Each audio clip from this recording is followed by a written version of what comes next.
Los Caimanes. John Updike. Joan Edison llegó de Maryland en marzo, a mitad del quinto grado.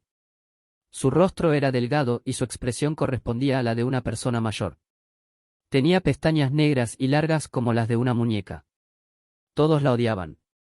Aquel mes la profesora Fritz estaba dando como tema la historia de Emmy, una niña muy mimada que siempre andaba contando a sus padres mentiras sobre su hermana gemela Annie. Parecía demasiada coincidencia, nadie sabía qué relación podría existir, pero cuando todos despreciaban más intensamente a Emmy, apareció en clase Joan, con sus vestidos llamativos, con el largo cabello cayéndole sobre el suéter en lugar de llevarlo corto o en trenzas y con su desparpajo para ponerse a discutir con cualquier profesor. Usted perdone, le dijo la profesora Fritz, sin levantarse siquiera del asiento, pero no veo la necesidad de hacer deberes. En Baltimore nunca nos obligaban a hacerlos, y allí hasta los más pequeños sabían lo que dicen estos libros. Charlie, que hasta cierto punto disfrutaba con los deberes, se unió de buen grado al quejumbroso murmullo de los demás. La profesora Fritz frunció el ceño al oír el comentario, y Charlie sintió lástima de ella al recordar cómo el pasado mes de septiembre Ione Barley, un poco a propósito, derramó la purpurina sobre el suelo recién pulido. En aquella ocasión la profesora Fritz ocultó el rostro entre los brazos, apoyada en el escritorio, y rompió en sollozos. Tenía miedo de la junta escolar. Ahora no estás en Baltimore, Joan, respondió la profesora Fritz, sino en Ullinshire, Pensilvania. Todos los alumnos, incluido Charlie, soltaron la carcajada. Joan se sonrojó ligeramente. Nerviosa, alzó la voz para imponerse a la corriente de enemistad, pero metió aún más la pata al explicar. Allí, en lugar de estudiar las plantas en los libros, llevábamos todos una flor que habíamos cogido nosotros mismos, la cortábamos y la observábamos con el microscopio. Tras estas palabras, la idea que los niños tenían de ella se ensombreció aún más con la imagen de grandes hojas y extrañas flores disecadas. La profesora Fritz frunció sus labios anaranjados y después sonrió. En esta escuela tendrás oportunidad de hacer esos trabajos en los cursos superiores. Con paciencia todo llega, Joan. Cuando Joan se disponía a iniciar una nueva discusión, la profesora Fritz alzó un dedo y dijo con esa gravedad que los adultos siempre guardan como reserva. No. Basta ya, jovencita, o de lo contrario me tendré que poner seria. La clase se sintió reconfortada al comprobar que Joan tampoco contaba con la simpatía de la profesora Fritz. A partir de aquel día, Joan no podía abrir la boca en clase sin que se produjese un murmullo de desaprobación. Afuera, en el patio de juegos, durante el recreo o los ejercicios para caso de incendio, o mientras esperaban a que sonase el timbre para entrar en clase por las mañanas, casi nadie le dirigía la palabra como no fuese para decirle, engreída, Emmy, o puta de Baltimore. Los chicos le deshacían la lazada de sus extravagantes vestidos y le arrojaban al cabello pelotillas de papel mascado. En cierta ocasión Ione Barley llegó a cortarle un mechón de pelo con unas tijeras de plástico amarillas que había sacado de la clase de trabajos manuales. Fue entonces cuando Charlie la vio llorar lágrimas de verdad. Él era tan malo como los demás, peor, pues los otros lo hacían porque les divertía y él, sin embargo, lo hacía siguiendo un plan calculado para ganar popularidad. En el primer año, y también en el segundo, sus relaciones con el curso habían marchado estupendamente, pero desde entonces había perdido el favor de la clase. Había una pandilla de chicos y chicas que se reunían los sábados, solían hablar de ello los lunes, en el garaje de Stuart Morrison. Hacían excursiones y jugaban al rugby, y en invierno se deslizaban en trineos por la calle más empinada de la localidad, en primavera recorrían todo Ullinshire en bicicleta y hacían lo primero que se les ocurría. Charlie conocía a los cabecillas desde que entraron juntos en el jardín de infancia. Pero cuando acababan las clases, a él no le quedaba otra alternativa que marcharse rápidamente a casa, hacer los deberes, juguetear con su colección de sellos de países centroamericanos e irse él solo a ver películas de miedo. Durante los fines de semana, ganaba sistemáticamente a Darryl Jones o a Marvin Auerbach a las canicas, al ajedrez o al monopolio. Tenían un año menos que él y no eran muy despabilados para su edad, ni siquiera se habría molestado en jugar con ellos de no ser vecinos suyos. Charlie pensaba que quizá lo admitiesen en la pandilla si los apoyaban todos sin que se lo pidieran. El quinto daba ciencias en la clase de la profesora Brabst, al otro lado del vestíbulo, y él se sentaba justamente delante de Joan, tratando de molestarla lo más posible a pesar de que compartía con ella el sentimiento de saberse despreciado. Se dio cuenta de que no era tan lista como creía. Sus notas en los exámenes eran siempre inferiores a las suyas. Así que le dijo: «No te sirvió de mucho cortar en trocitos todas esas flores. ¿O es que en Baltimore te enseñaron todo hace tanto tiempo que se te ha olvidado con los años?». A Charlie le gustaba dibujar. De vez en cuando hacía en su blog, procurando que ella pudiera verlo perfectamente, un dibujo que titulaba «Joan la tonta». Era una niña de nariz afilada, boca pequeña y triste, y ojos caídos con pestañas tan espesas como podía trazarlas el lapicero. El cabello le caía en cascadas por la espalda, en unos bucles ridículos, hasta salirse del blog. Marzo dio paso a la primavera. Antes de que limpiaran de malas yerbas la pista de carreras y cuando todavía el campo de béisbol estaba cubierto de barro, Happy Lascar se presentó en la escuela con un complicado modelo de aeroplano en cuya construcción había derrochado todo el invierno. En los extremos de las alas llevaba la escarapela norteamericana, y dentro de la carlinga había pintado un piloto. Funcionaba con un diminuto motor de gasolina que los sábados por la mañana traía con su zumbido a todos los muchachos desde la calle Segunda hasta Linoux. Siempre sucedía lo mismo: Happy lanzaba el avión al aire, y el aparato se elevaba con aquel molesto ruido y volaba durante un minuto, luego picaba de morro y se estrellaba. La mayoría de las veces se incendiaba en la yerba o en el fango. Pero el padre de Happy era muy rico. En las semanas transcurridas desde su llegada, el atuendo de Joan se había ido simplificando hasta asemejarse al de las otras chicas. Una mañana se presentó en la escuela con el pelo cortado y recogido en una pequeña cola de caballo. Las carcajadas con que la recibieron fueron más extentorias que nunca. «Calvita, Calvita», exclamó una niña estúpida cuando Joan entró en el cuarto de aseo, y durante toda la mañana no cesaron de repetir la misma estupidez en clase: «La Calvita de Baltimore». «¿Por qué tiene la cara colorada nuestra querida Calvita?». Ione Barley hacía el movimiento de unas tijeras imaginarias con los dedos, mientras imitaba el sonido con la lengua. La profesora Fritz golpeó con los nudillos la repisa de la ventana hasta que tuvo que frotárselos a causa del dolor. Finalmente, envió a 2 chicos al despacho del señor Lengal, lo cual causó una íntima satisfacción a Charlie. Su reacción ante el corte de pelo de Joan había sido muy tranquila, tan solo deseó dibujarla con su nueva fisonomía. Había guardado los otros dibujos, cuidadosamente doblados, en su pupitre, y es que por instinto le gustaba hacer colecciones completas, cómics, sellos de Costa Rica. A mitad de camino entre él y el fondo de la clase estaba Joan, muy quieta, temerosa de mover un solo dedo, con el rostro arrebolado de vergüenza. El corte de pelo hacía resaltar su frente y dejaba al descubierto su cuello, la barbilla parecía más puntiaguda y los ojos más grandes. Charlie se sentía feliz de haber nacido chico y no tener que sufrir conmociones como perder los bucles o pasar por el difícil trance de hacerse mujer. Una de las primeras preocupaciones de su vida había sido lo mucho que sufren las chicas. Esta nueva caricatura de Joan era magnífica, una verdadera obra de arte. Se la enseñó a Stuart Morrison, sentado detrás de él.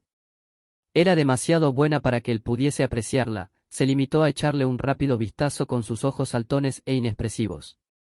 Charlie la calcó en otra hoja del blog, dejando completamente calva a Joan. Este dibujo sí que interesó a Stuart, y lo hizo circular por toda la clase. Aquella noche tuvo un sueño. Debió de ser al amanecer, porque cuando se despertó el recuerdo permanecía muy claro. Estaban en la selva. Joan llevaba una larga falda hecha jirones y nadaba en un transparente río infestado de caimanes. Él, sin saber muy bien cómo, la observaba desde un árbol, y podía apreciar la gran tranquilidad con que se movían los verdes caimanes y la esbelta muchacha. Aparecían y desaparecían en la transparente superficie del agua, y el semblante de Joan tan pronto reflejaba el pánico que la invadía como una desesperanza absoluta. Su cabello flotaba suelto en las aguas y se abría en abanico cada vez que asomaba la cabeza. Charlie dejó escapar un silencioso grito de dolor. Y entonces la salvó, sin tener la sensación de haberse sumergido en las aguas, la transportaba en sus brazos. Iba en bañador, firmemente montado sobre el rugoso lomo de un caimán que se deslizaba corriente arriba bajo las sombras de gigantescos árboles, flores blancas y enredaderas, como uno de esos patines acuáticos que se ven en los reportajes cinematográficos. Parecían dirigirse hacia un puente de madera que salvaba la corriente. Se estaba preguntando cómo podrían esquivarlo cuando el río y la selva dieron paso a su cama y a su habitación. A pesar del súbito cambio, persistía, como una nota sostenida al piano, el dulce sabor y el orgullo que había sentido al salvar a la chica. Amaba a Joan Edison. Era una mañana lluviosa, y bajo el paraguas que su madre lo había obligado a llevar, este descubrimiento se iba apoderando de él a medida que lo repetía una y otra vez.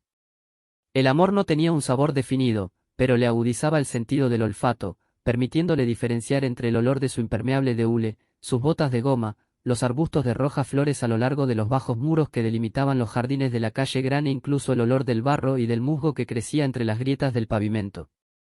Le habría gustado reír, pero una pesada carga le oprimía el pecho casi a la altura de la garganta. Pensaba que no podría reír en mucho tiempo. Tenía la impresión de haber alcanzado una de esas situaciones para las que había intentado prepararle en las clases dominicales de religión la pobre profesora West, con su pequeño bigote. «Quiero que Joan sea mía», imploró. Aquel tiempo húmedo todo lo reducía a una solemne uniformidad. Igual importancia parecía tener el autobús naranja que doblaba la esquina que los 4 pajarillos posados en el cable del teléfono. Sin embargo, él se sentía más fuerte y más ligero, como si el mundo fuese una serie de obstáculos que tenía que vencer. Si se la llevara, si la rescatara de la crueldad de los demás, retaría a la pandilla y crearía una nueva, la suya. Al principio solo serían Joan y él, pero después irían llegando los desertores de la mezquindad y de la estupidez, hasta que su pandilla fuera más importante y el garaje de Stuart estuviese vacío los sábados. Charlie sería el rey, con su propio equipo de rugby. Todos vendrían a él pidiendo clemencia. Su primer paso fue decir a todos los que estaban en el cuarto de aseo que amaba a Joan Edison. Teniendo en cuenta lo mucho que la odiaban, nadie pareció dar demasiada importancia al asunto. Él había pensando que tendría que pelear por ella. Casi nadie se quedó a escucharlo cuando empezó a contar el sueño que hubiera querido comunicar a todos sus compañeros. Aún así, aquella mañana circularía por la clase su comentario de que quería a Joan.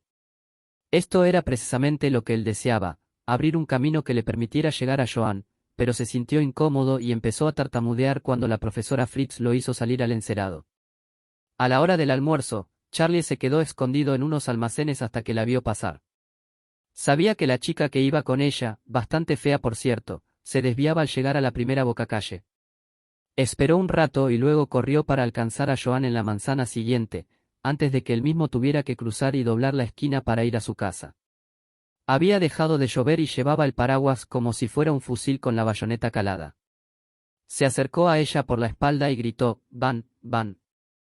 Joan se volvió y lo miró, y Charlie, sabiendo que ella conocía su declaración, enrojeció y bajó la vista. «Vaya, Charlie», le dijo con su acento de Maryland, arrastrando las palabras. «¿Qué haces en este lado de la calle?» Carl, el guardia, estaba apostado ante la escuela elemental para ayudar a los niños a cruzar la calle Gran. Ahora Charlie tendría que pasar al otro lado de la avenida en la peligrosa intersección de las 5 calles que confluían en el Bend. «Nada», contestó, y a continuación empleó la única frase que tenía preparada de antemano, «Me gusta cómo llevas el pelo ahora». «Gracias», dijo ella, y se detuvo. No cabía la menor duda de que había recibido lecciones de urbanidad en Baltimore. Sus ojos se encontraron, y la mirada de Charlie retrocedió como si se hubiese asomado a un precipicio. No obstante, en torno de Joan había espacio más que suficiente como para encontrarse a gusto, y Charlie tuvo la sensación de estar asomado a una ventana contemplando la primera nevada del año. «También me gustaba como lo llevabas antes». «Sí». Una respuesta muy peculiar. Como también resultaba peculiar el tono moreno de su cutis. Ya había notado anteriormente, aunque nunca desde tan cerca, que cuando se ruborizaba el color dominante no era el rojo, sino un suave tinte tostado. También llevaba perfume en la ropa. «¿Cómo te gusta Ullinjar?», preguntó él. «Oh, creo que está bien». «Bien». «Sí, bueno, puede que sí. En realidad no lo sé, nunca he estado en otro sitio». Por fortuna ella pensó que el comentario era una broma y se echó a reír. Pero Charlie no quiso arriesgarse a decir algo que no resultase divertido, así pues, decidió jugar con el paraguas manteniéndolo en equilibrio en la punta del dedo. Cuando vio que esto se le daba bien, empezó a caminar de espaldas y a pasarse el paraguas de una mano a otra, recortado el negro puño en los azules claros del cielo. Al llegar a la esquina donde debían separarse, le dio por imitar a un elegante caballero apoyándose en su bastón, con tan mala fortuna que la empuñadura se dobló de manera irreparable. El asombro de Joan, sin embargo, bien merecía aguantar la reprimenda que le echaría a él su madre. Decidió acompañarla de nuevo por la tarde, a la salida de la escuela, esta vez un trecho más largo. Durante la comida no dejó de hacer proyectos. Su padre y él pintarían la bicicleta. La próxima vez que se cortara el pelo se peinaría con la raya al otro lado para que le desapareciese el remolino. Cambiaría por completo, todo el mundo se preguntaría qué le había sucedido. Aprendería a nadar y llevaría a Joan a la presa. Pero su entusiasmo se enfrió aquella misma tarde. Ahora que no le quitaba la vista de encima comprobó, con una sensación de náuseas, que al pasar del aula de la profesora Braabst al de la profesora Fritz, Joan no estaba sola, sino charlando animadamente con sus compañeros. También durante la clase se puso a cuchichear. Abrumado de vergüenza, una vergüenza mayor que su asombro, pensó que ya ni siquiera podría mirar a sus propios padres a la cara. A través del escaparate de los almacenes la vio pasear en compañía de la pandilla. Stuart Morrison y ella reían y gritaban, y Morrison estaba imitando a alguien. También vio al lerdo de Ione Barley, que lo seguía pegado a sus talones. Charlie los contempló hasta que se perdieron de vista tras un alto seto. No existía consuelo en su mundo de ruido. Comprendió de pronto que lo que él había tomado por crueldad no era más que amor, que lejos de odiarla todos la querían desde el principio, y que incluso los más estúpidos se habían dado cuenta semanas antes que él. Y comprendió también que ella era la reina de la clase, y que por lo que a él se refería era como si no existiese. Fin.